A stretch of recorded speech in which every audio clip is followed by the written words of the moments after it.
camarades membres des différents gouvernements de l'AES, chers participants donc au premier sommet des chefs d'État de l'AES, bonjour. C'était un immense plaisir et un honneur de nous retrouver ici aujourd'hui, une date bénie, une date mémorable, le 6 juillet 2024, ici à Niamey. Avant tout propos, rendons grâce à Dieu qui a permis donc que ce jour soit. Nous lui disons merci pour tout ce qu'il a pu faire pour nous jusqu'aujourd'hui et tout ce qu'il fera pour le peuple de l'AES. Permettez-moi également de rendre hommage au peuple nigérien. Ce peuple qui a tant souffert depuis l'avènement du CNSP et qui continue de rester debout. Merci aux Nigériens qui nous ont réservé un accueil chaleureux hier lorsque nous avons foulé le sol de notre patrie ici. Vous êtes plus que des amis, vous êtes plus que des voisins, vous êtes nos frères, vous êtes nos sœurs. Parce que la fraternité va au-delà de l'amitié ou du voisinage. Nous avons le même sang qui coule dans nos veines. Dans nos veines coule le sang de ces vaillants guerriers qui ont combattu et qui ont réservé ces terres que nous appelons Mali, Burkina et Niger. Dans nos veines coule le sang de ces vaillants guerriers qui ont aidé le monde entier à se débarrasser du nazisme et de beaucoup d'autres fléaux. Dans nos veines coule le sang de ces vaillants guerriers qui ont été déportés d'Afrique vers l'Europe, l'Amérique, l'Asie ou je ne sais encore, et qui ont contribué à construire ces États pendant l'esclavage. Dans nos veines coule le sang d'hommes dignes, d'hommes robustes, d'hommes debout. Et pour cela, soyons-en fiers et soyez remerciés d'être ressortissants de l'AES. L'Afrique, ce continent qui a tant souffert et qui continue de souffrir du fait des impérialistes. Ces impérialistes n'ont qu'un seul cliché en tête. L'Afrique est l'empire des esclaves. C'est comme ça qu'ils voient l'Afrique. Pour eux, les Africains les appartiennent. Nos terres les appartiennent. Nos sous-sols les appartiennent. Ils n'ont jamais pu changer de logiciel jusqu'à aujourd'hui. C'est déplorable. Mais comment procèdent-ils?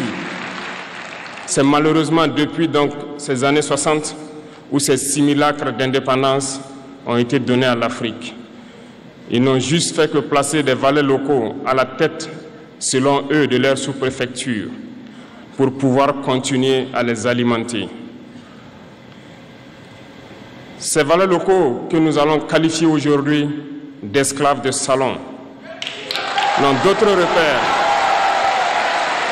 que de chercher à vivre comme le maître, à satisfaire le maître et à faire tout ce que le maître lui dicte. Ils volent, ils pillent nos États, amènent tout chez le maître et leur richesse est conservée chez le maître. Ils font tout pour vivre comme le maître et toujours le satisfaire. Lorsque le maître commande, ils exécutent. Savez-vous qui sont ces esclaves de salon? Eh bien, nous allons vous expliquer ce que c'est.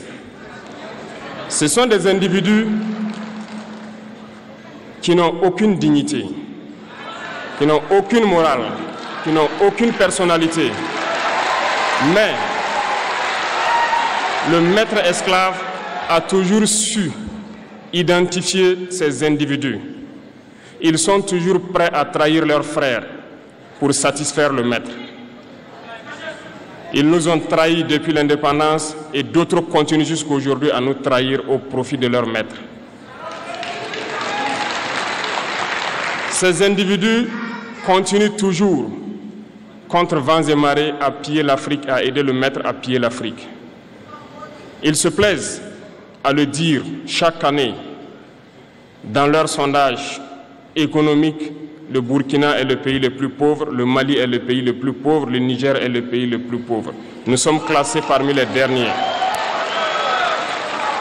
Très bien, si nous sommes aussi pauvres qu'ils le disent, mais quand est venu le moment de prendre nos responsabilités, nous avons demandé à ces maîtres de quitter les lieux.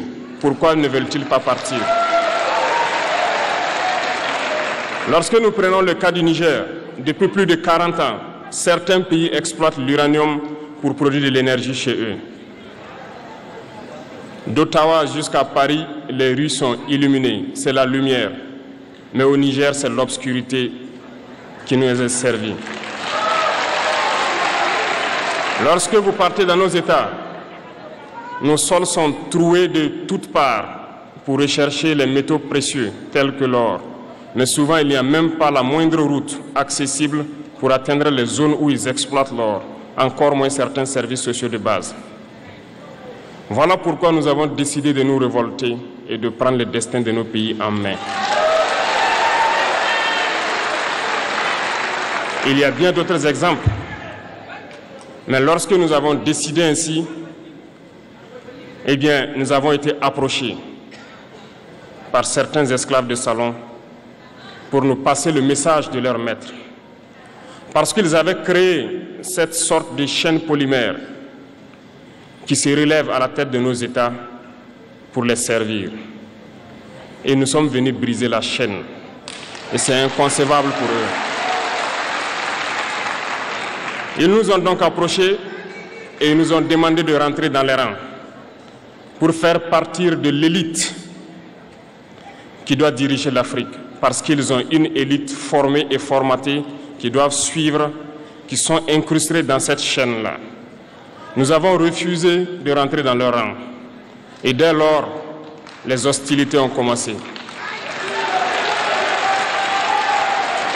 Et ils ont fait fourvoyer dans nos zones plusieurs mercenaires, des formateurs. Les agents sont descendus dans le Sahel pour espérer mener des attaques barbares, lâches contre nos populations, espérer les révolter. En plus de ces attaques sur le terrain, les attaques communicationnelles, la manipulation, la désinformation battent son plein dans leur rang. Mais les peuples du Sahel ont compris et plus jamais on ne pourra les manipuler. Ils savent d'où ils viennent, ils savent ce qu'ils font et ils savent où ils partent.